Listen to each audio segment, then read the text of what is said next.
chers amis et chers spectateurs et auditeurs, nous avons la chance de recevoir pour notre première conférence de Mardi de mémoire du Congo de cette année, Peter Verlinden. Il ne faut même plus le présenter tellement tout le monde le connaît aussi en Belgique. En plus de ses travaux de journaliste et d'écrivain, il est professeur à l'ULB. Je vais le laisser lui-même se présenter et nous dire un petit peu ses motivations et ce qu'il fait depuis ces dernières années, surtout comme implication vis-à-vis du Congo et de l'Afrique des Grands Lacs d'ailleurs aussi. Voilà, je suis très heureux de voir une belle participation aussi des membres du Cercle royal africain et son président qui est avec nous. Peter, je vais vous laisser la parole et nous allons démarrer. Et je vais demander à chacun de couper son micro, effectivement, pour éviter des perturbations pendant la présentation. Merci beaucoup. Oui, et il y aura, c'est mon but, il y aura plein de possibilités de poser des questions, d'échanger. Je vais essayer enfin, on ne peut pas être bref sur ce genre de dossier, mais bon, de dire déjà beaucoup de choses pendant ma présentation, alors qu'il y a encore assez de temps pour discuter, pour dialoguer après. Bon, tout d'abord, je suis très ravi et honoré d'être invité chez vous. Vous savez tous, je pense que je suis flamand. Évidemment que j'ai travaillé beaucoup en français les dernières dizaines d'années, mais je n'ai pas vraiment le talent de la langue. Ma femme, qui est rwandaise d'origine, parle 8 langues. Je dis toujours qu'elle est beaucoup plus intelligente que moi. Et alors, je m'excuse déjà si je fais quelques fautes dans la langue de Molière. Je voudrais vous présenter ma vision ou mon analyse de la situation ou le travail de la Commission Congo, comme on l'appelle pour le moment, et la façon dont moi je vois l'héritage colonial. Parce que c'est quand même ce dont on parle beaucoup en Belgique pour le moment, mais même beaucoup, il faut un peu relativer, parce que ces discussions se passent très souvent dans des cercles assez restreints. Généralement, le grand public, pour un peu connecter avec ce qu'on venait de dire en dialogue avec Jonathan, juste maintenant, généralement, le grand public en Belgique s'intéresse beaucoup moins en ce qui se concerne dans la région des Grands Lacs qu'il y a, je dirais, 10, 20, 30 ans. Ça a à voir, il y a beaucoup de choses pour expliquer cela, mais ça a surtout à voir avec la position de la politique. Vous savez, à part de mon travail sur l'Afrique centrale, je donne cours à l'université à Leuven, mais ça, c'est surtout sur le fonctionnement des masses médias, les médias de masse. Et sur base des recherches académiques, je le fais maintenant pour la 14e année. Ce sera la dernière année parce que je serai 65 ans en été. Mais on sait que les médias suivent la politique. Et ce n'est pas l'inverse. Très souvent, le public en général pense que les médias peuvent changer les choses.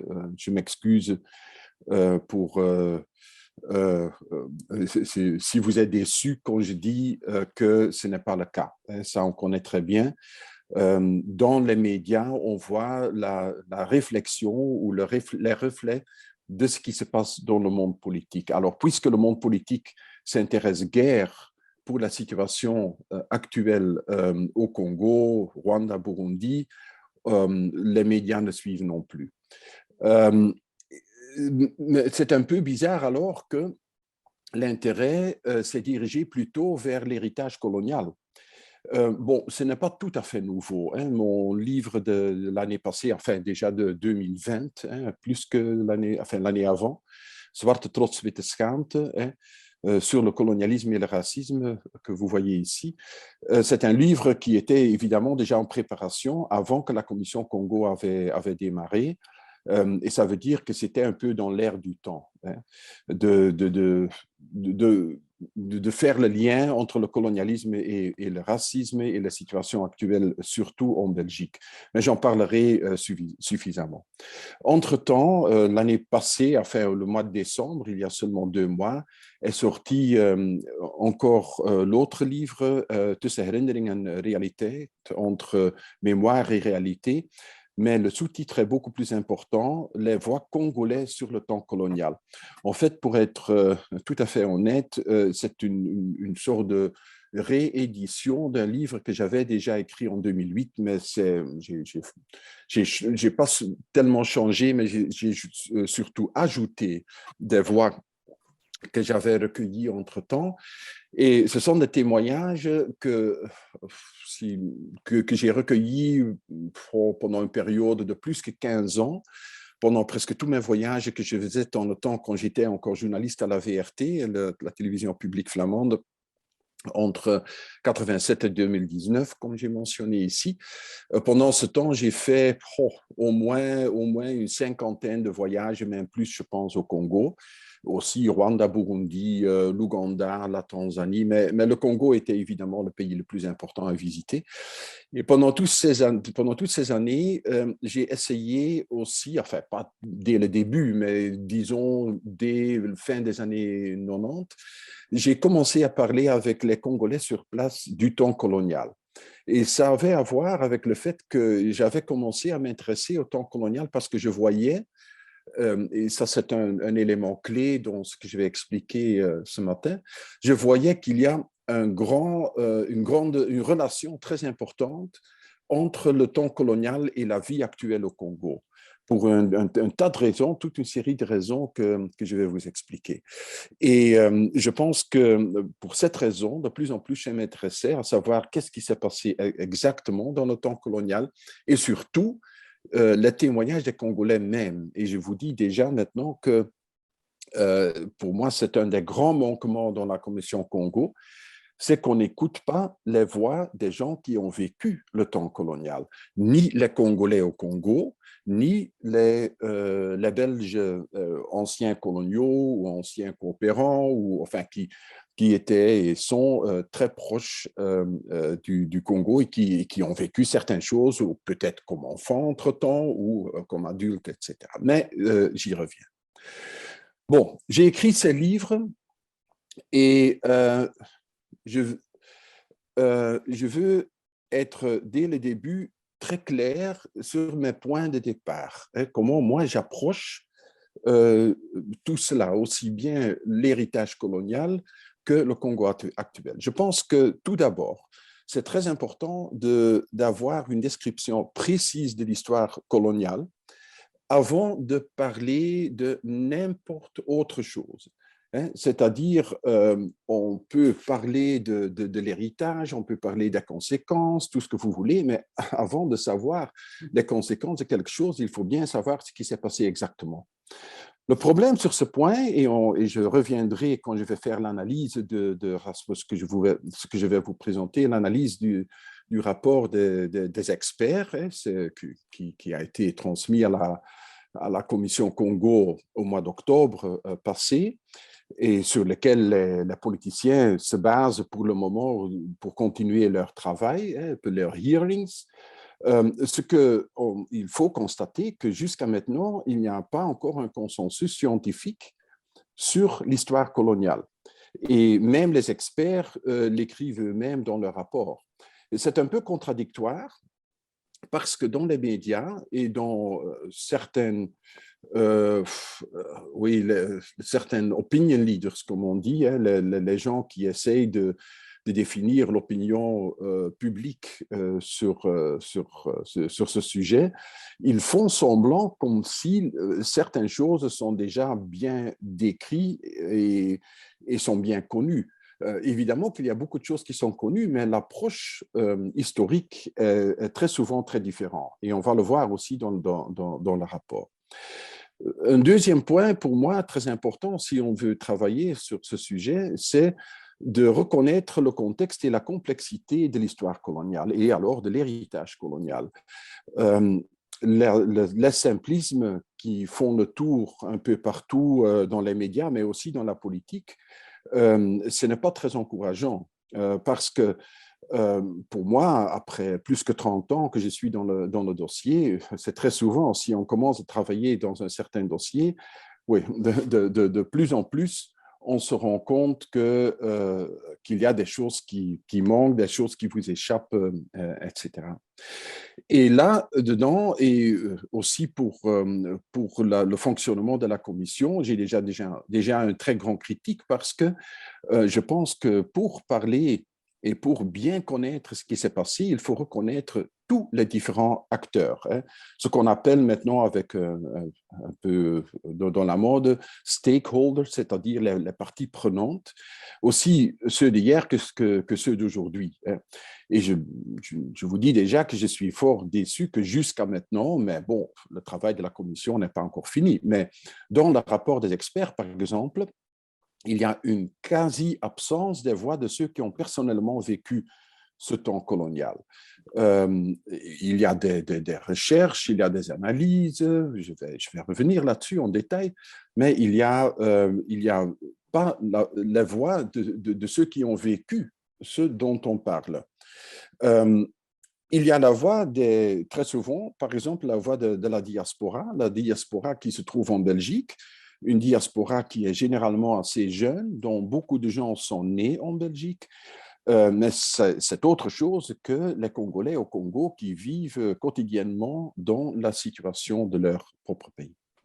Et quatrièmement, de mes points de départ, je voudrais dire que après tout, on nous demande, nous, je veux dire tout le monde qui se mêle dans le dossier, on nous demande d'avoir des réponses aux questions d'aujourd'hui, les questions qui sont posées aujourd'hui. Quelles sont ces questions?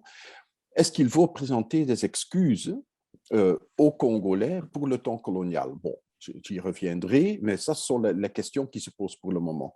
Qu'est-ce qu'on fait avec les statuts de Léopold II et autres? C'est dans le cadre de tout ce qu'on appelle décolonisation. Moi-même, au début, il y a 3 ans, j'ai résisté à utiliser cette terminologie décolonisation parce que pour moi, ça semait la confusion pour le public en général, mais bon, entre-temps, tout le monde l'utilise, tout le monde qui est dans ce dossier, alors bon, je l'utilise maintenant aussi, mais il faut évidemment bien comprendre qu'avec décolonisation, on veut dire, on indique qu'il y a toujours une forme de colonisation dans l'esprit, une sorte de colonisation après la décolonisation formelle, hein, il y a une sorte de colonisation qui est restée dans les relations entre Congolais dans ce cas et Belges et dans les relations entre les pays, etc.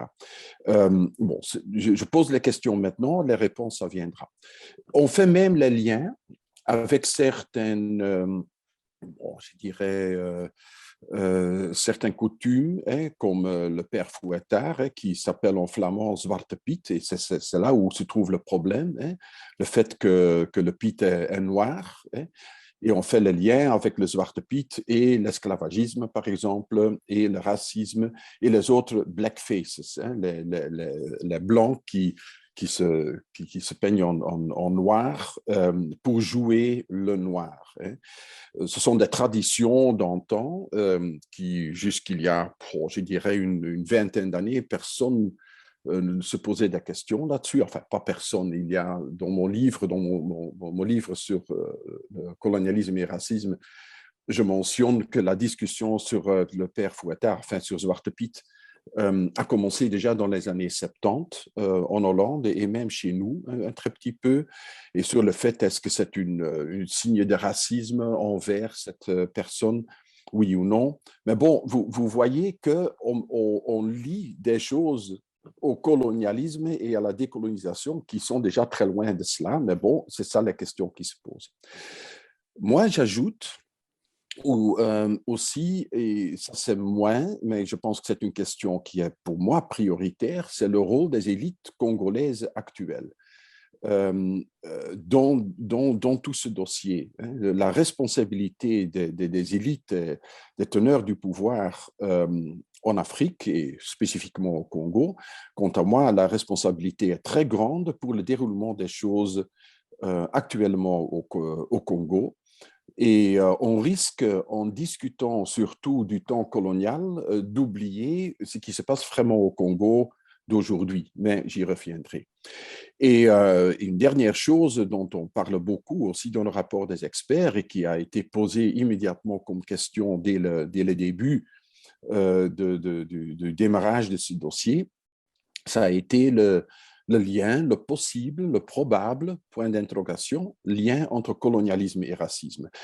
On met en évidence, je veux dire, les médias, les politiciens, même certains experts, mettent en évidence, comme s'il ne faut plus en discuter, que le racisme qu'on vit actuellement en Belgique, et il y a du racisme en Belgique, c'est impossible de nier cela, mais que ce racisme trouve les origines dans le colonialisme. Et évidemment, plus spécifiquement dans le colonialisme, évidemment, pour la Belgique, du Congo et même du Rwanda-Burundi, même si ce n'était pas vraiment le même colonialisme, mais soit. Et moi-même, je me pose beaucoup de questions là-dessus, mais j'y reviendrai à la fin. Bon. Maintenant, quels sont les points de discussion? Généralement, ce sont alors les conséquences du colonialisme et avec, je veux dire, les points de discussion qui ont été présentés même avant le lancement de la Commission Congo, dans les médias, dans la politique, dans le mouvement de Black Lives Matter. Ce sont les conséquences du colonialisme et quelles propositions à faire quelles propositions de recours à faire. Mais aussi les conséquences du colonialisme en Belgique même. Ça je voudrais mettre clair. Bon, quelle est l'approche de la Commission Congo? Alors, je me base sur le rapport des experts qui a été présenté en octobre 2021. Et tout d'abord, je vais vous lire ou je vais vous présenter le titre exact de la commission. Et parce que c'est assez important, parce que très souvent, on oublie un peu ce qu'on a demandé à la commission. Alors, tout d'abord, cette commission spéciale doit examiner l'État indépendant du Congo, le temps de Léopold II, et le passé colonial de la Belgique. Alors, ils font déjà dans leur titre la différence entre le temps de Léopold II, l'État indépendant du Congo, 1885 jusqu'en 1908, et le passé colonial de la Belgique comme État, c'est-à-dire de 1908 jusqu'en 1960, au Congo, mais aussi au Rwanda et au Burundi. Rwanda et Burundi jusqu'en 62, évidemment, et ses conséquences et les suites qu'il convient d'y réserver. Alors, on met dans le titre du rapport déjà la question, est-ce qu'il y a eu des conséquences de ce qui s'est passé dans le temps colonial, et on ne pose même pas la question. On met dans le titre qu'il y a eu des conséquences. Je pense que ce n'est pas inutile de bien mentionner cela. Si on voit ce qui se trouve dans le rapport des experts, et je dois vous dire que le rapport des experts, évidemment, ce n'est pas un rapport final des politiciens. On a la commission Congo, comme on l'appelle maintenant, pour être bref, on a la commission Congo qui est constituée des politiciens, et à la fin, ce seront les politiciens qui vont déposer leurs conclusions au Parlement. Et ces conclusions, avec des conséquences à faire, la suite, seront votées au Parlement. C'est important à dire parce que avec le rapport des experts en octobre, la présentation du rapport des experts en octobre, même déjà dans les médias, dans la presse en général, on faisait semblant comme si le travail était fini, comme si ce qui se trouve dans le rapport est une sorte de consensus de la commission, ce qui n'est pas du tout le cas. Il faut bien se réaliser que cette commission, c'est une commission politique. Il ne faut pas oublier qu'il y a des partis politiques dedans, des différents partis politiques dedans qui ont des visions, qui ont des approches tout à fait différentes sur le sujet. On va de l'extrême gauche à l'extrême droite, du PTB jusqu'à Vlaams Belang.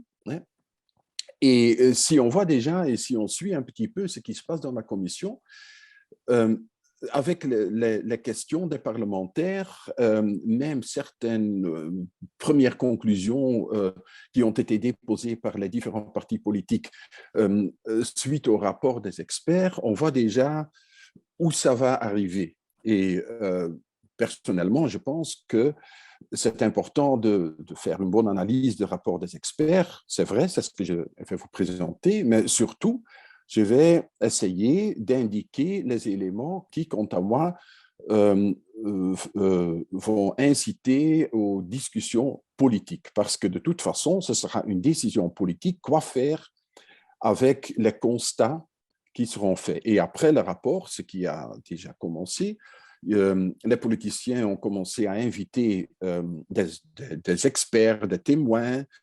Il y a même un projet pour visiter le Congo, le Rwanda et le Burundi, par les politiciens, évidemment, pas par les experts, parce que les experts qui ont déposé ce rapport, pour eux, le travail est fini. Ils ne se mêlent plus. Ce qui est tout à fait différent de la façon de travailler par la commission Lumumba en 2002. Mais j'y reviens immédiatement dans mes observations générales. Tout d'abord, je veux tirer votre attention sur la structure du rapport des experts. Le rapport compte environ 700 pages, plus ou moins, dont plus que la moitié, 2/3 environ, sont sur l'histoire. L'histoire de l'État indépendant, l'histoire du Congo belge, mais aussi dans cette même partie numéro 1 sur l'histoire, il y a aussi tout un chapitre sur les archives et les conclusions. Et ce n'est qu'après qu'il y a toute une partie sur la mémoire, les réparations et participation des Belges. On ne parle presque pas des gens en Belgique, je veux dire, aussi bien évidemment des gens d'origine congolaise, rwandaise, burundaise, que des belgo-belges, mais on ne parle non plus là, on ne parle non plus ou presque pas de la population congolaise au Congo. Et finalement, il y a une troisième partie sur le colonialisme et le racisme. Je vais analyser les différentes parties et je vais faire certaines remarques. Mais avant les remarques spécifiques sur certains éléments dans le rapport, évidemment, on peut en parler pendant toute une journée, mais j'ai essayé de sélectionner des éléments qui, pour moi, sont révélatrices. Je veux signaler quelques observations générales. Tout d'abord, il n'y a pas eu, quant à moi, c'est très important, il n'y a pas de consensus scientifique entre experts. Il n'y a aucun texte dans le rapport qui est signé par tous les experts. Aucun. Sauf l'introduction générale, mais enfin, ça ne compte pas. Mais aucun texte qui est signé par tous les experts. Même, et je vais vous l'indiquer plus tard, il y a même un texte qui est signé par un expert, Jean-Luc Plasman, et sur lequel tous les autres experts disent qu'ils ne se trouvent pas derrière ce texte, qu'ils se désolidarisent de ce texte. C'est quand même très remarquable et c'est tout à fait différent si on compare cela avec le fonctionnement de la commission Lumumba en 2002, où il y avait 4 experts. Je ne vais pas parler de problèmes de sélection d'experts et que le fait qu'il n'y avait pas un Congolais dedans, etc. Ce que je connais évidemment que M. Massombo n'a pas été considéré comme un full expert. Je sais cela, mais pour moi, je veux indiquer ici que dans la commission Lumumba, il y avait quand même un consensus scientifique sur le résultat de leur recherche, ce qui n'est pas le cas maintenant. Et je pense que c'est important, parce que ça indique que, comme on dit en flamand, un dossier is niet rijp. Le dossier n'est pas encore mûr. C'est un constat général que je veux faire dès le début. Quant à moi, l'ambition de cette commission a été beaucoup trop large, pas assez ciblée, ce qui fait que ça peut aller de tous les côtés et qu'on ne peut pas trouver une ligne droite, une vision générale sur l'approche du sujet. Deuxième observation générale, il n'y a pas de couverture du Rwanda et du Burundi dans le rapport, ou presque pas, à quelques détails près. Les experts disent que ça a à voir avec le fait qu'il n'y avait pas d'experts sur le Rwanda et le Burundi dans leur groupe. Mais évidemment, ça a aussi à voir avec les sensibilités sur le dossier du Rwanda. Je ne vais pas aller trop loin dedans ici parce que ça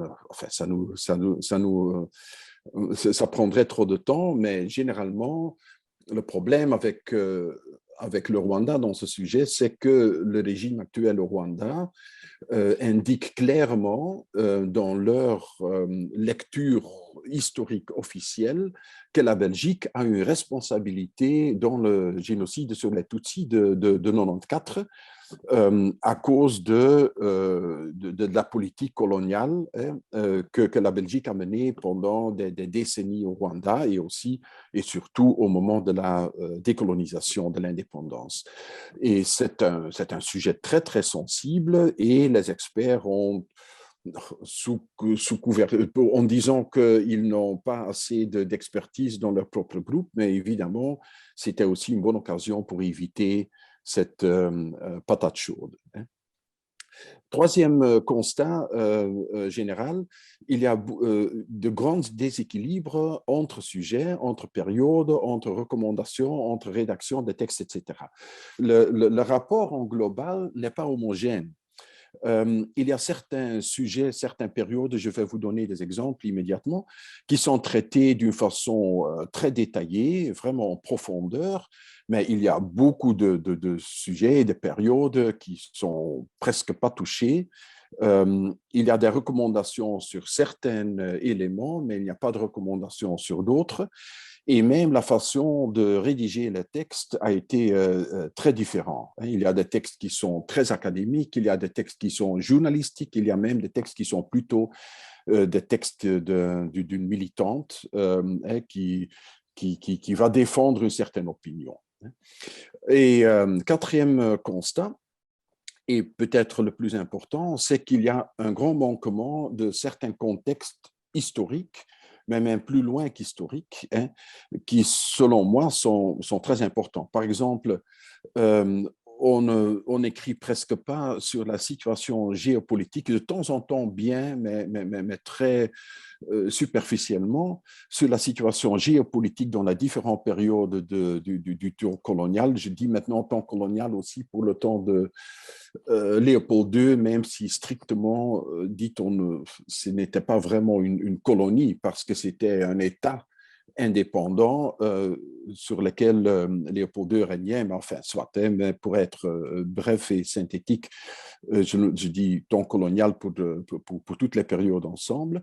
Bon, la situation géopolitique et comment ça a évolué, c'est touché de temps en temps, mais l'importance de cela, les relations entre les différents pays, les différentes grandes puissances dans le monde, évidemment, l'approche juridique, la différence juridique entre le EIC et l'État indépendant Congo vis-à-vis le Congo belge, quant à moi, cette approche juridique n'est pas élaborée, ce qui est quand même très important, parce que si on parle de responsabilité et même éventuellement d'excuses, si jamais ce serait une bonne idée, à ce moment, évidemment, il faut bien se rendre compte des différents statuts juridiques. C'est mentionné dans le rapport, mais pas en profondeur.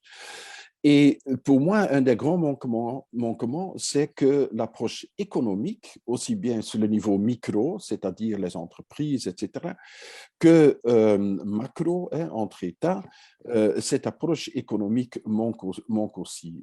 Il y a un chapitre assez bref, mais pas en profondeur. Et ce qui manque aussi, ce sont les comparaisons avec d'autres colonies. Ce serait quand même intéressant de savoir ce qui se passait plus ou moins au même moment pour les colonies françaises, les colonies britanniques, les colonies espagnoles, portugais, etc., pour avoir une meilleure vision si l'approche belge était tellement différente, était exceptionnelle, était spécifique, et ça, on ne trouve pas dans ce rapport. Maintenant, ce que je vais faire maintenant, c'est que je veux vous présenter dans l'ordre du rapport, quelques remarques spécifiques.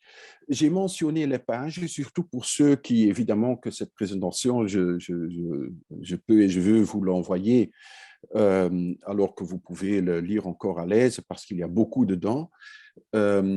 Mais c'est pour ça que j'ai aussi mentionné les pages, et si vous voulez en travailler vous-même, voilà, vous pouvez bien suivre.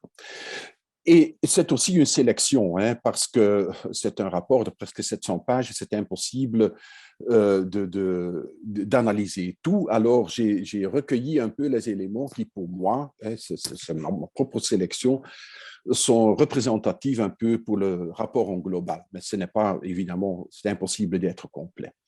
Bon, tout d'abord, ce qui m'a frappé immédiatement déjà dans l'introduction, c'est qu'en page 12, les experts écrivent « Le travail réalisé n'aurait pas été possible sans l'aide des membres de la diaspora ». Et évidemment que je n'ai rien contre les diasporas, hein, pas du tout. Mais si on fait un peu l'analyse sociologique du diaspora, il faut bien se rendre compte que le diaspora, c'est-à-dire les Congolais en Belgique, que c'est un diaspora très divers, avec des gens de différentes générations, des gens qui sont venus pour des motifs très différents. Alors, je me demande quelle diaspora, quelle est la représentativité de ceux qui ont été consultés et quel a été leur rôle. Parce qu'après tout, le diaspora en Belgique, avec tout mon respect, évidemment, je suis moi-même marié à quelqu'une de la diaspora rwandaise, mais la diaspora, le clivage, surtout après un certain temps, entre le diaspora, disons, dans ce cas-ci, congolais ici en Belgique et les Congolais au Congo, dans beaucoup de cas, ce clivage devient de plus en plus grand. Et c'est normal, ça n'a rien à voir avec des choix, c'est logique. Hein.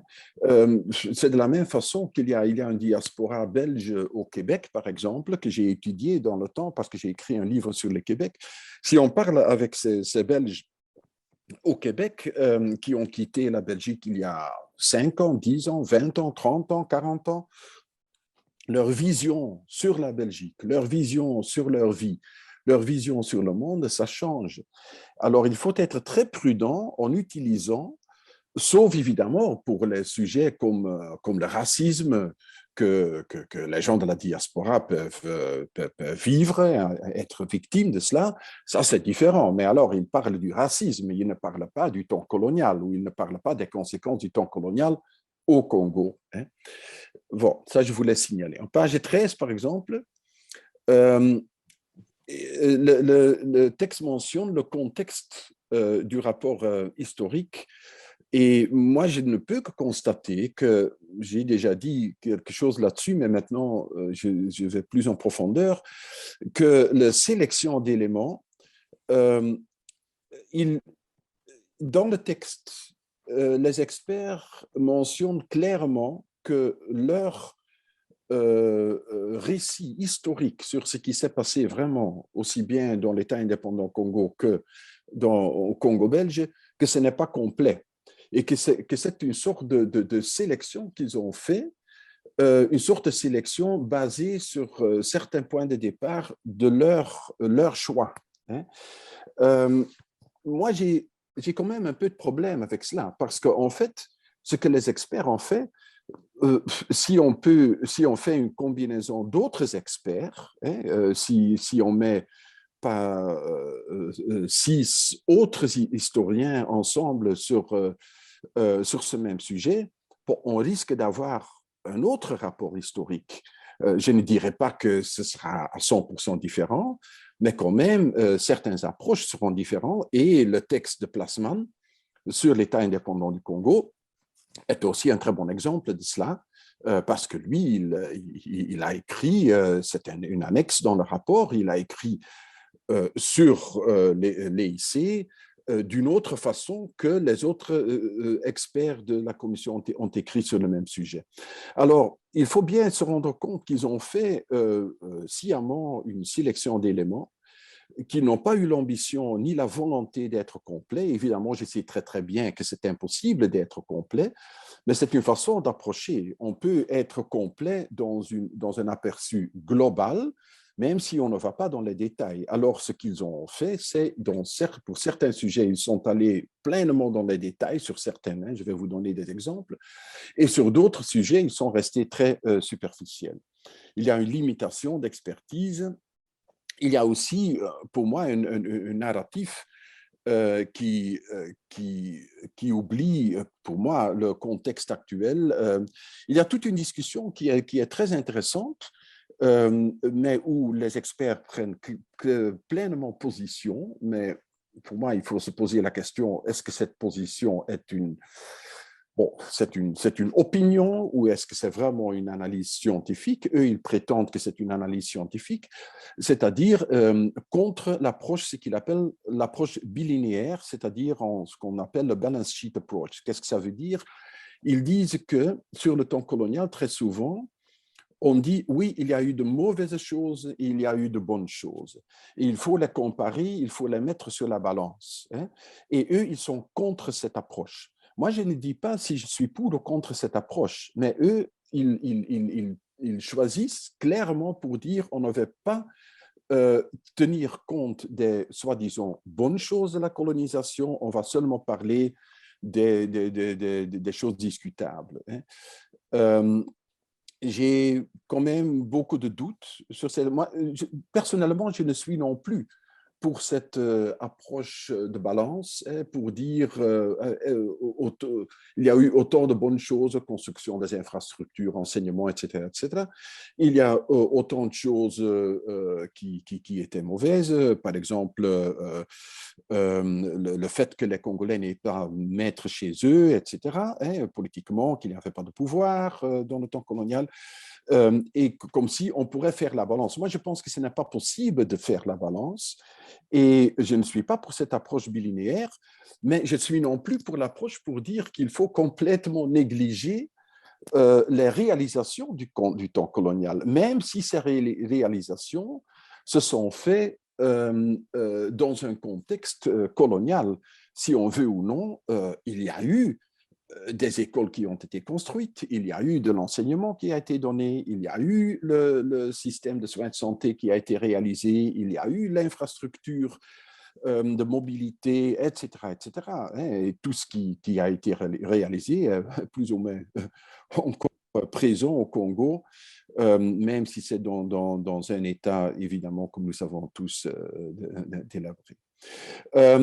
J'avais aussi mentionné que dans le texte, on fait aussi très souvent un amalgame entre les EIC et le Congo belge. J'avais déjà mentionné que pour moi, c'est quand même un peu problématique parce que le pouvoir politique était tout à fait différent. Le pouvoir politique se trouvait dans les mains de Léopold II dans l'un cas, et après, c'était la responsabilité de l'État belge. Et c'est quand même important de bien mentionner cette différence. Si on veut parler après des excuses, des conséquences, etc., et des responsabilités. OK. Un petit exemple seulement pour mentionner le fait qu'il y a quand même des manquements dans les détails. Et dans ce genre de texte aussi, les détails sont importants. Par exemple, il y a une petite phrase qui dit sur les monuments au Congo, la plupart des monuments glorifiant la colonisation, page 45, ont été déplacés vers des sites peu connus ou pas accessibles et rendus de ce fait invisibles. Je m'excuse, mais je ne suis pas du tout d'accord avec cela. C'est un chapitre déjà dans l'introduction sur ce qui est resté du temps colonial au Congo. Pendant tout mon travail sur le Congo et le passé colonial, je ne peux que constater que si on voyage aussi dans d'autres pays africains, que s'il y a un pays où ce qui est resté du temps colonial est généralement encore respecté par les Congolais, c'est le Congo. Je sais très bien que beaucoup de constructions ont été négligées, délabrées, ça je sais très bien.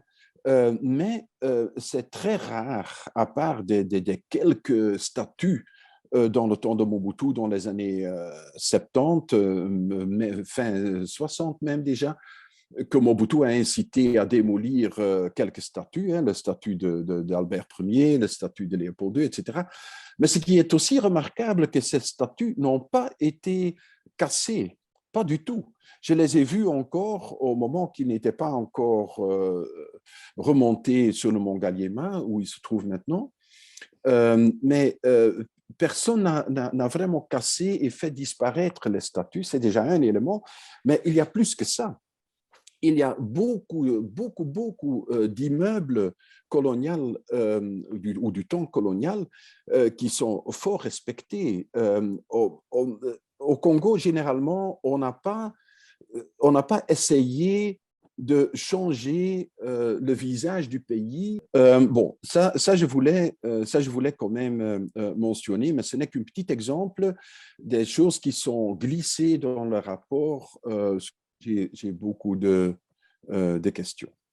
OK. Au page 65, par exemple, et ça, c'est un exemple comment, sur certains sujets, les experts sont allés vraiment pleinement dans les détails. C'est une texte de Zana Itambala, le professeur Zana Itambala, Mathieu. On parle des voies anticoloniales, visionnaires ou marginaux, point d'interrogation, dans le temps colonial. Il y a 4 exemples qu'il donne. Je sais que Zana, que je connais évidemment très très bien, que Zana a travaillé beaucoup sur ces 4 personnalités. Mais j'ai quand même beaucoup de reflets critiques vis-à-vis de cette approche. En donnant tant de couverture à ces 4 personnes, même si dans son texte, il mentionne que, par exemple, Emile van der Velde, le chef de file socialiste dans le temps, que, en fait, après tout, Emile van der Velde n'était pas contre le principe de la colonisation. Et il était contre certaines dérives. Et ce qui était aussi le cas pour les autres. Le principe de la colonisation, et je pense que c'est très important, parce que si on veut parler d'excuses, de culpabilité, de responsabilité, etc., bon, il faut quand même reconnaître, si on l'aime ou pas, mais que dans le contexte du deuxième moitié du 19e siècle, jusque même en 60, que le monde international reconnaissait le système colonial comme un bon système pour ce qu'on pourrait appeler aujourd'hui développer des pays, ce qu'on appelait dans le temps civiliser des pays. De la même façon qu'aujourd'hui, il n'y a presque personne qui se lève, enfin, personne, il y en a toujours, mais c'est rare de trouver des personnes qui se lèvent contre le principe de la coopération au développement. Moi-même, je suis très critique pour la coopération au développement, mais bon, c'est une autre discussion. Mais ce n'est pas la majorité dans le monde global qui raisonne comme ça. Alors, dans le monde global, dans le temps colonial, dans tous les milieux aussi du média que dans les milieux de la politique, dans les milieux économiques, etc., le système du colonialisme était qualifié comme un système positif pour développer. En flamand, on a une belle expression, on dit qu'il fallait opstuwen in de vaart der volkeren, c'est-à-dire qu'il fallait pousser des pays dans le développement des peuples ou quelque chose comme ça. Et je ne connais pas l'expression en français. Encore aussi dans cette sélection des remarques, il y a aussi, par exemple, sur la page 110, il y a un des experts qui écrit largement sur des livres, les livres historiques, qu'il qualifie simplement de bons livres et de mauvais livres. Et un exemple que je donne ici, parce que tout le monde le connaît évidemment, c'est le livre de Marcel Yabili, ou les livres de Marcel Yabili, mais il ne mentionne qu'un seul, qu'il qualifie simplement de fausses histoires. Bon, pour moi, dans un rapport d'expert, je serais quand même beaucoup plus prudent en qualifiant certains livres comme de bonnes histoires et d'autres livres comme de fausses histoires. J'ai lu le livre de Marcel Yabili et dans mon dernier livre, je donne même certains extraits de son livre parce que c'est un livre qui, évidemment, c'est une vision tout à fait différente sur le passé colonial. Enfin, ce n'est pas tout à fait différent. Il y a beaucoup d'éléments qui sont les mêmes, mais l'approche de Massiliabili, évidemment, est différente que l'approche d'autres. Mais ça ne veut pas dire que c'est de fausses histoires. Ce qu'il écrit, les faits, généralement, les effets sont même les mêmes qu'on retrouve dans les recherches historiques, mais il fait une autre analyse, il fait une autre approche vue du Congo actuel. Encore un petit exemple pour dire que il y a des chapitres sur le Congo et la Première Guerre mondiale et sur Simon Kimbangu pour vous mentionner quelques exemples des chapitres dans le rapport sur lesquels moi j'avais l'impression que ce n'est pas très bien balancé. C'est-à-dire il y a beaucoup d'éléments qui ne sont pas mentionnés, il y a d'autres sur lesquels, comme aussi les quatre visionnaires ou marginaux, sur lesquels les experts vont dans les grands détails, et ce qui fait que le rapport n'est pas très équilibré. Par exemple, en page 185, il y a un chapitre sur l'économie coloniale. De toute façon, je l'avais déjà mentionné que pour moi, un des grands manquements dans l'analyse historique ou l'analyse de l'héritage colonial, c'est l'aspect économique. L'aspect économique, évidemment, ça va très loin parce que c'est en même temps sur le social, sur tout ce qui était disponible dans le temps colonial pour améliorer la vie de la population, les travailleurs, leurs familles, etc., etc. Bon, cette analyse, de toute façon, est très... Ils mentionnent même, eux-mêmes, ils mentionnent que c'est une analyse provisoire et non complète, avec des conclusions préliminaires. Bon, alors, moi j'ai tendance à dire, alors, vaut mieux rien écrire qu'écrire des choses préliminaires et non complets, où il faut faire une sélection très radicale sur lesquelles on va écrire et sur quoi on ne va pas écrire s'il y a un temps. Je sais très bien que le temps était très limité et les ambitions étaient beaucoup trop grandes. C'était une faute dès le début dans toute l'organisation de la Commission Congo et ce qui a été demandé aux experts. Mais alors, ce serait mieux de dire on va répondre à telle et telle question des politiciens comme experts, mais pas à d'autres. Page 219, il y a une description du système colonial qui est pas mauvais, je ne veux pas en dire plus. Page 233, et ça c'est très intéressant. Et c'est aussi un élément que moi je traite beaucoup dès mes premiers livres, la politique identitaire coloniale. C'est-à-dire la façon dont le colonialisme a changé si c'était prévu ou non, si c'était sciemment ou non, mais de toute façon, en pratique, avait changé l'identité des Congolais. Qu'est-ce qui est spécifique pour cette colonisation belge? Comment ils ont traité la population? Mais je veux dire plutôt dans l'esprit, dans le comportement des gens, quel type d'enseignement, etc. Mais pour moi, ce qui manque, c'est de nouveau ce contexte international. Pour comprendre pourquoi, pas tellement le 19e siècle, mais disons la première moitié du 20e siècle, pour comprendre comment ça se fait que la ségrégation, l'approche ethnique, la racialisation était acceptée disons, comme du science, comme un consensus scientifique, et que le monde est établi de telle façon que les gens sont comme cela et que pour développer, enfin, c'est le terme qu'on utilise maintenant, que pour développer, il faut cette ségrégation, il faut par exemple donner un enseignement différent aux Congolais qu'aux Blancs dans le temps colonial, et que ce n'est qu'à un certain moment que les Congolais, ce qu'on appelait dans le temps que vous avez évolué, ont pu avoir accès à cette éducation qui était d'abord prévue pour les Blancs, pour les Belges surtout, mais aussi d'autres Blancs colonisateurs qui étaient là. Bon, tout cela, il faut le voir évidemment dans le contexte du temps. parce que la façon dont le monde voyait la réalité était tout à fait différente, et aussi chez nous, évidemment. Hein. La différence entre les classes, par exemple, hein, pour ne parler que du genre, hein, ce qui est aussi, il y a des chapitres sur genre et sexualité, les métis, etc. Pour ce qui manque, il y a beaucoup d'éléments intéressants dans ces chapitres, mais il manque ce contexte global pour bien comprendre que cette approche qu'on reproche maintenant à la Belgique et pour lequel les experts concluent même à la fin qu'il faut prendre une culpabilité, hein, et qu'il faut s'excuser, qu'il faut faire installer des réparations, etc. Mais qu'en fait, que c'était la façon de vivre aussi chez nous. Par exemple, chez nous, les femmes n'avaient le droit à la vote que depuis 1947, enfin en pratique 1948 même, après la Deuxième Guerre mondiale. Les classes différentes étaient établies chez nous aussi.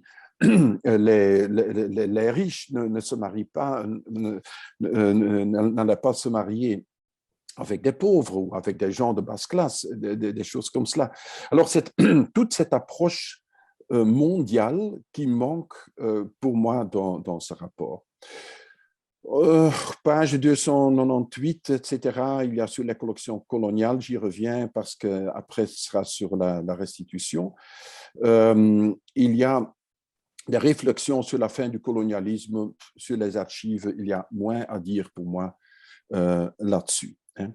Ce qui est important, et ce que je voudrais encore mentionner clairement, c'est sur les conclusions, la conclusion et les recommandations après cette grand chapitre de l'histoire, et on est déjà aux pages 406, hein, 2/3 environ du rapport. Je voulais quand même donner quelques réflexions là-dessus. Tout d'abord, dans cette conclusion et recommandation, il y a, et ça il faut absolument avouer, des éléments intéressants et pertinents, beaucoup plus nuancés. Et moi, je pense que, enfin non, je ne pense pas, parce qu'on peut le savoir, que c'est écrit par d'autres experts que ceux qui ont écrit certains chapitres avant. Mais quelques réflexions intéressantes et pertinentes sur la façon d'approcher l'histoire et les conséquences du temps colonial dans l'Afrique d'aujourd'hui. C'est-à-dire, il y a beaucoup de nuances, beaucoup plus que dans les chapitres mêmes ou dans les paragraphes mêmes sur certains éléments. Et ça m'a un peu étonné parce que si on lirait seulement les recommandations ou la conclusion, sur certains éléments, je peux quand même me retrouver dedans parce qu'on reconnaît que le temps était différent, que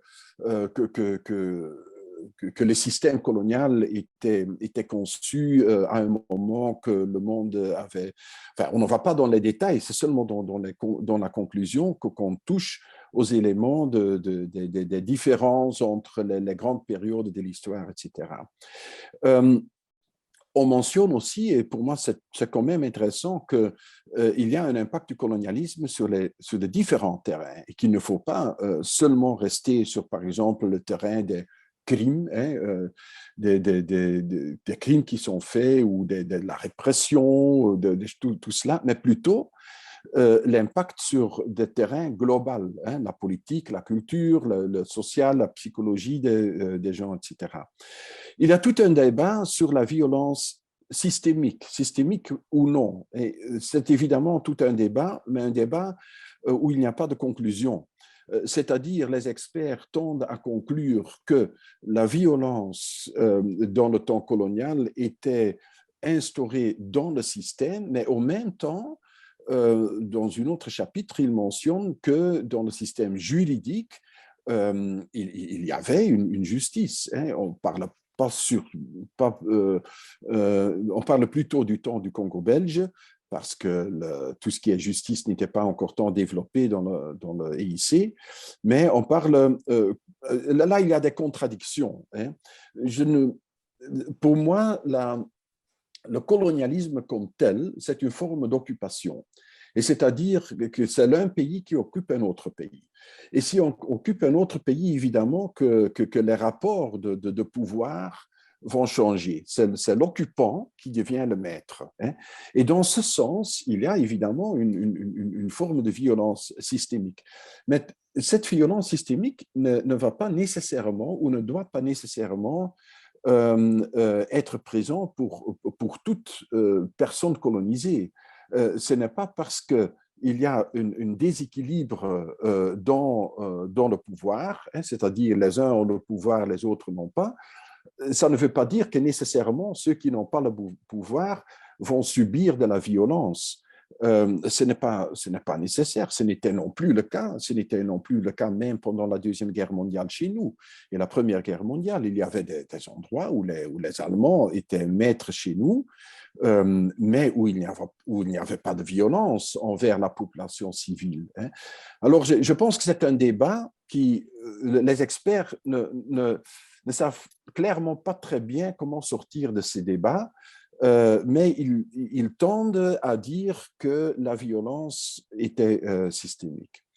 Il y a quelques paragraphes intéressants sur la propagande coloniale, mais pour moi aussi, ce sont des choses qui sont très typiques, évidemment, pour un certain temps, et aussi encore maintenant, il y a de la propagande. Et on démarre déjà le débat sur les réparations, mais ça reviendra à la fin. Hein. Ce qui, pour moi, reste, c'est qu'il y a beaucoup de questions qui restent, même dans leurs textes de conclusion et recommandations. Il y a beaucoup de questions sur lesquelles il n'y a pas de réponse et il y a clairement un non-consensus. Hein, un non-consensus sur, par exemple, l'approche du Rwanda-Burundi, l'approche de l'Église, le rôle de l'Église, les entreprises coloniales, etc. Alors, il y a beaucoup de flou encore, ce qui ne m'étonne pas du tout, évidemment, mais ce qui est un peu contradictoire avec la façon dont le rapport a été présenté dans le temps au Parlement au mois de novembre, fin novembre, où c'était comme si tout le monde était d'accord. J'avais déjà mentionné, page 419, l'annexe de Pierre-Luc Plasman,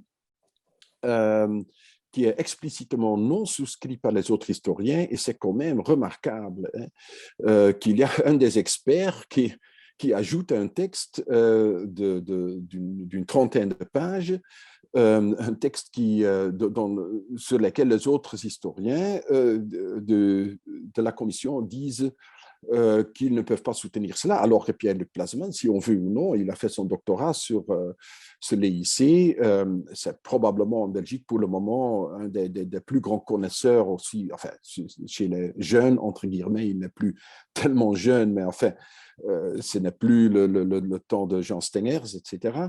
Mais il a fait un doctorat enfin, avec grande distinction et qui est quand même très, très fort. C'est quand même très bizarre hein, que les autres historiens disent on se désolidarise de ce texte. Juste une petite phrase de ce qu'il écrit, qui pour moi est intéressant parce que ça met les choses dans le contexte du temps. L'IEC est avant tout une puissance politique qui se construit au départ sur des normes européennes du 19e siècle. Chaque mot compte, surtout en sciences. Les normes européennes du 19e siècle, pas du 21e siècle, et qui se développent par la suite dans un contexte africain. Et c'est un peu avec cette approche qu'il analyse ce qui s'est déroulé en IEC. Alors, après, dès le page, on est presque à la fin, dès le page 450, c'est tout un chapitre sur mémoire, réparation, enfin, c'est la deuxième partie déjà sur mémoire, réparation et participation, réconciliation. Dès qu'on commence à lancer le terme réconciliation, moi, je me pose toujours la question, qui devrait se réconcilier avec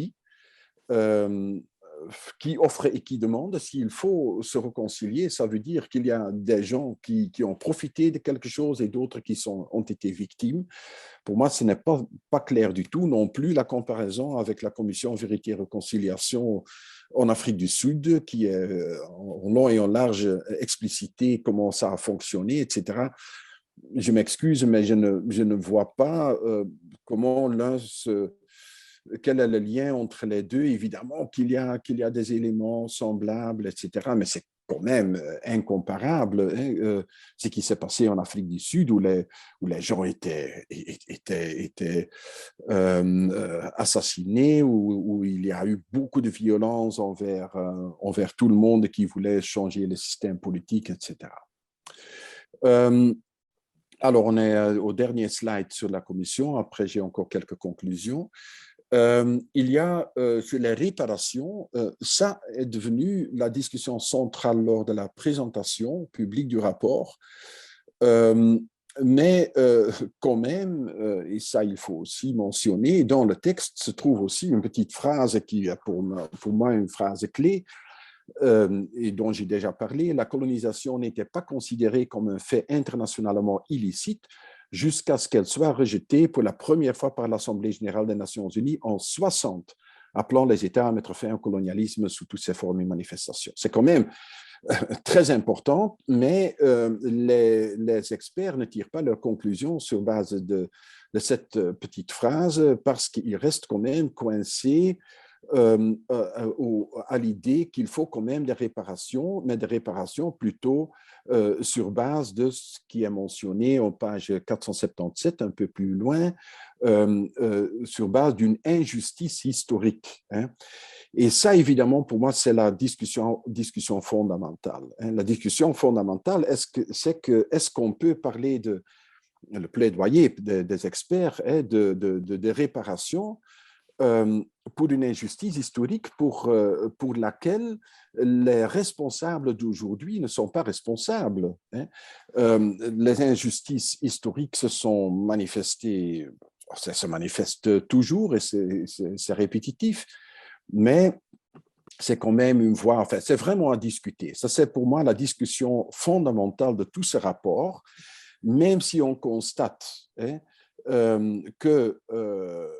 qu'il y a, comme c'est mentionné ici, en conclusion, un peu plus haut, en conclusion, bien qu'il ne faille pas l'exclure à priorité, la question de savoir si la Belgique a commis des faits internationalement illicites dans l'État indépendant du Congo pendant le régime colonial belge se trouve confrontée à de nombreux obstacles juridiques. Les experts reconnaissent que juridiquement parlé, on ne peut pas dire que la Belgique a commis des crimes hein, sur base de la juridiction d'antan, mais qu'il y a quand même une injustice historique. Je pense que c'est vrai qu'il y a une injustice historique, absolument. Hein, comme chaque occupation, c'est une injustice.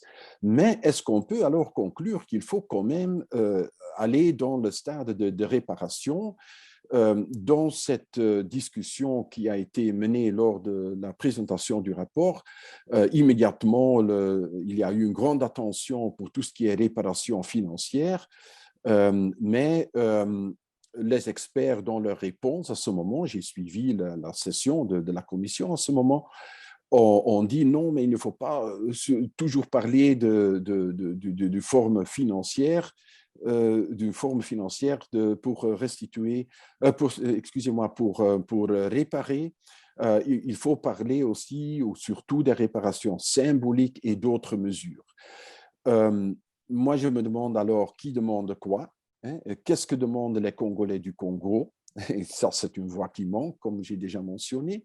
Je donne un petit exemple.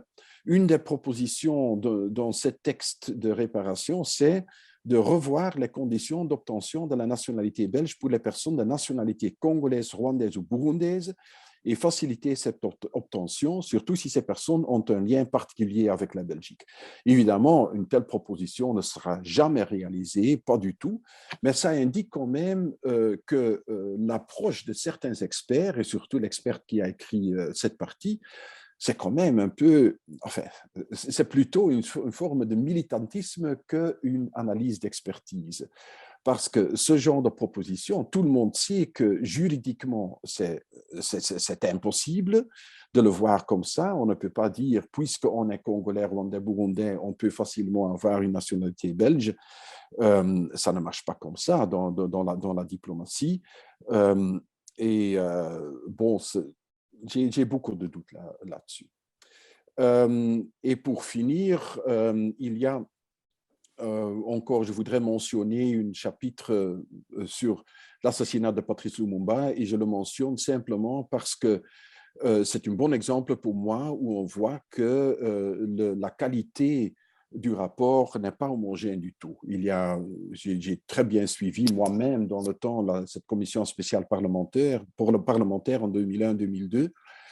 J'ai travaillé là-dessus pour la télévision dans le temps, mais aussi j'ai écrit aussi là-dessus.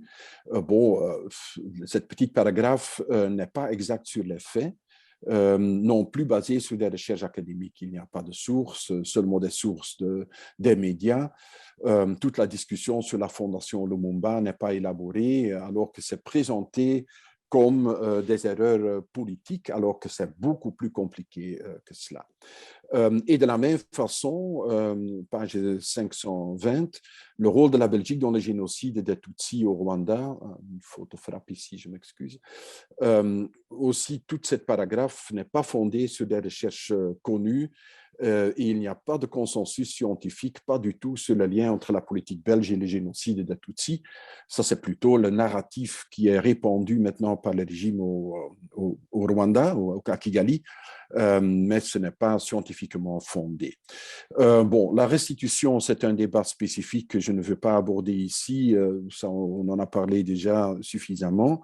Et même dans le rapport est un peu en arrière avec la discussion politique qui s'est déjà déroulée et les initiatives qui sont déjà prises par le gouvernement belge. Alors, c'est un peu dépassé. Et je dois avouer que le chapitre, pour moi, le plus homogène, le meilleur élaboré, c'est tout le chapitre sur le colonialisme et le racisme. C'est très intéressant sur beaucoup d'éléments, mais très important, je ne suis pas du tout d'accord avec le lien qui est présenté entre le racisme comme une sorte de conséquence du colonialisme. Je pense que cette question est beaucoup plus compliquée. Je vais finir par vous présenter très bref, mais j'ai déjà dit presque tout ce que je voulais dire, enfin, dans ce contexte évidemment limité, mais je veux quand même revenir sur quelques éléments qui, pour moi, sont importants et qui, vous sentez déjà, j'espère, manquent aussi dans le rapport ou ne sont pas présentés dans le rapport d'une façon homogène et bien établie. Pour moi, c'est mon analyse personnelle, personnelle évidemment basée sur mon travail depuis tant d'années et aussi beaucoup de choses que j'ai lues et les contacts que j'ai pendant tout ce temps, que les conséquences du colonialisme au Congo, Rwanda, Burundi, pour moi, les conséquences les plus importantes, c'est une perte de l'identité, de la population en général, l'estime de soi, la confiance en soi. Même s'il y a des différences pour Congo, Rwanda, Burundi, même s'il y a des différences pour certaines régions, familles, personnes, etc., quand même, les Congolais ont été obligés de suivre, de copier l'identité des Belges, ce qui ne veut pas dire que tout est faux là-dedans, mais qu'ils ont nécessairement perdu une partie de leur propre identité. Ça, c'est pour moi un élément clé. Deuxième élément des conséquences, c'est évidemment les structures coloniales survivantes qui sont toujours là, éducation, santé, politique, mobilité, etc. Cette structure coloniale ne sont entre-temps pas encore adaptées à la singularité, l'identité des Congolais ou même des régions ou de la population, la volonté de la population. Ça reste toujours une copie de la copie de ce qui c'était dans le temps colonial. Pour moi, ce qui est aussi très important, c'est qu'on parle presque jamais, je l'ai déjà mentionné à mon introduction, de la propre élite congolaise que j'appelle, entre guillemets, une élite coloniale, mais évidemment, c'est un jeu de mots. Je veux dire que l'élite congolaise actuelle se comporte beaucoup plus comme un pouvoir colonial, quelque chose qui est dirigé de haut en bas, même que dans le temps colonial, j'ai l'impression, et que la population même n'a jusqu'à maintenant pas encore la possibilité de prendre son propre sort en main, ce qui, évidemment, n'est plus la responsabilité de la Belgique, même si ça pourrait être une conséquence du colonialisme, mais la responsabilité se trouve maintenant chez les Congolais et surtout chez leur propre élite. Et il reste, comme conséquence du colonialisme, cette relation difficile avec l'ex-pays mère, la Belgique, une sorte de relation haine-amour, comme on a connu dans le temps de Mobutu, hein, on connaît, mais ce n'est pas encore effacé. Il y a évidemment aussi les conséquences du colonialisme en Belgique. Moi, je parle souvent d'une sorte de traumatisme colonial, mais évidemment, c'est limité. S'il n'y a pas tous les Belges qui sont occupés de cela, évidemment, les anciens coloniaux, les gens qui ont vécu dans la colonie, et leurs enfants, leurs familles qui sont concernés par le dossier, mais aussi dans la politique, les médias, l'Église. Il y a trop de gens qui n'ont pas encore, qui ne sont pas encore en paix avec le passé positif, négatif, n'importe. Et ça a à voir aussi, évidemment, avec le fait que la discussion est presque jamais ouverte. Une discussion sur le passé colonial, très souvent, est menée ou par une groupe qui est d'accord entre eux que les Belges sont responsables pour, etc., ou un autre groupe qui très souvent n'a pas de lien avec pas assez de lien avec les voix critiques. Alors, de toute façon, il n'y a pas une sorte de discussion transparente. Ça n'a jamais été, dans les 30 ans, plus que 30 ans que je suis dans le dossier, je n'ai jamais vécu. Ça reste qu'il y a beaucoup d'éléments tabous. Les diasporas, j'en ai parlé, les différentes générations, différentes motivations, différents pays, d'où ils sont venus, ça aussi sont des conséquences du colonialisme. Le racisme, mais j'ai déjà dit que le colonialisme n'est pas la cause. Mes propositions, finalement, c'est que je pense que finalement, il faut quand même arriver une fois à une historiographie correcte et contextuelle et un enseignement de l'histoire correct et contextuel. Enfin, ce sont des choses évidentes, évidemment, mais ce n'est pas encore réalisé. Je constate moi-même que dans l'enseignement, par exemple, il y a beaucoup de différences. Il y a des ONG qui font des dossiers pour l'enseignement, mais des dossiers qui sont de temps en temps très polarisés, avec des accusations envers les anciens coloniaux et comment ils sont comportés, etc., qui ne sont pas fondés sur des faits réels ou qui ne sont pas, au moins, pas représentatifs. Je ne vais pas dire que tout le monde était des anges, pas du tout. Il y avait évidemment des crimes, il y avait des gens qui se comportaient mal, etc., mais il faut quand même être prudent de ne pas présenter les choses d'une façon trop extrémiste dans l'enseignement actuel. Et ça se passe pour le moment. J'ai vu des dossiers. Bon, je pense que, mais ça, c'est pour moi pas une conséquence directe du colonialisme, mais pour vivre en paix tous ensemble ici, avec les gens qui viennent de tous les coins du monde, il faut enfin, pour une fois et pour toutes, des mesures structurelles et culturelles contre toute forme de discrimination, y compris le racisme. Moi, je pense qu'il faut classifier le racisme comme une des formes de discrimination. Je sais très bien que certains groupes dans la diaspora ne sont pas d'accord avec cela, mais il faut voir la discrimination comme un problème de la société globale. Et si on va travailler seulement sur le racisme, on va constater qu'après un certain temps, qu'on a oublié, entre guillemets, les autres formes de discrimination. Et je plaide aussi pour une relation politique sans complexe avec aussi bien l'ancienne colonie, le Congo, et les pays sous tutelle d'antan. Maintenant, il reste toujours dans la politique certains complexes et les dirigeants des pays sont très habiles à utiliser ce complexe. Dès qu'on critique un peu trop fort, par exemple, c'est très classique pour le Rwanda, dès qu'on critique un peu trop fort le Rwanda, immédiatement le régime actuel va dire « Oui, mais c'est vous qui êtes le responsable pour le génocide parce que vous avez créé les ethnies et patati et patata ». Il faut voir la situation actuelle et sans complexe, oser mener une politique courageuse contre tout ce qui est droit de l'homme, et c'est ce que Jonathan disait avant que j'ai démarré ma conférence, le fait que la Belgique ne s'exprime pas sur ce qui se passe au Congo pour le moment, c'est scandaleux en fait, hein, mais c'est toujours parce qu'il y a un certain complexe. Il y a évidemment la géopolitique, comme je venais de dire, mais il y a aussi cette complexe comme si on n'a pas le droit de critiquer ce qui se passe dans la région. Moi, je pense que nous avons le droit, la Belgique a le droit, la politique belge a le droit, aussi bien que n'importe quel autre pays qui prend son rôle de responsabilité dans le monde entier. Je n'ai rien contre la reconnaissance des erreurs du passé, pas du tout. Je pense que c'est important de reconnaître les erreurs du passé, même les crimes du passé, s'il y en a, si on peut le prouver, je suis tout à fait en faveur de cela, mais reconnaître les erreurs du passé est ce qu'on appelle, moi je l'appelle du non-sens, et c'est un petit jeu de mots évidemment pour ceux qui connaissent le flamand, nonsense, hein, ce qui veut dire que c'est tout à fait, que ça n'a pas de sens du tout, si il n'y a pas un lien avec des politiques courageuses aujourd'hui.